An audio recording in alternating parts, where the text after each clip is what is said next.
Umaasa naman si dating Senador Leila de Lima na uusad ang investigasyon ng International Criminal Court kay dating Pangulong Rodrigo Duterte kaugnay sa war on drugs. Sinagot din ni de Lima ang tanong kung handa na ba niyang patawarin ang dating Pangulo. May unang balita si Sandra Aguinaldo. Naibasura man ang kanyang mga kasong kriminal sa ilalim ng Administrasyong Marcos, isa pa rin si dating Senadora Leila de Lima sa mukha ng oposisyon bilang tagapagsalita ng Liberal Party. Sabi niya, walang balak ang partido na makipag-alyansa sa kasalukuyang administrasyon. Dahil nakalaya kayo sa panahon na ang Pangulo ay si President Marcos, willing ba kayong makipag-alyansa sa administrasyon? Sa panig ng Liberal Party, wala kaming ganong plano.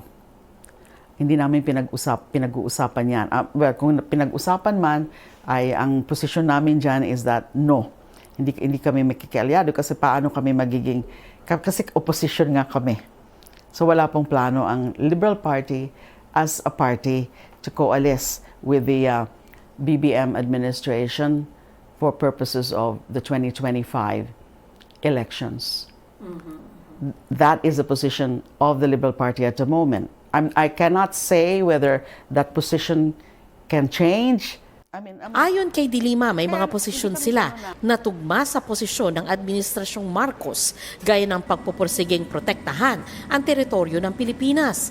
Pero patuloy daw silang sasalungat kung kinakailangan. Sa China WPS, suportado namin ang posisyon ng BBM administration, asserting all the way our sovereign rights. Maganda yung kanilang transparency strategy. Kung ano yung mga issues na nagkakatugma ang pananaw, why not?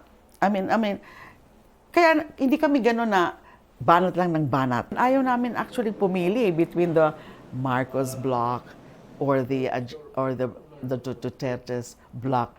Again, it's all gusto namin sa issues kami mag-engage.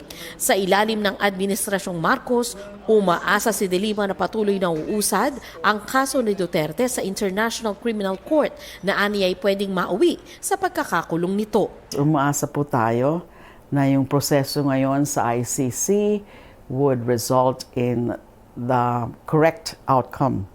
And the correct outcome, of course, would be the issuance of the warrant of arrest, eventual prosecution, and ultimately imprisonment.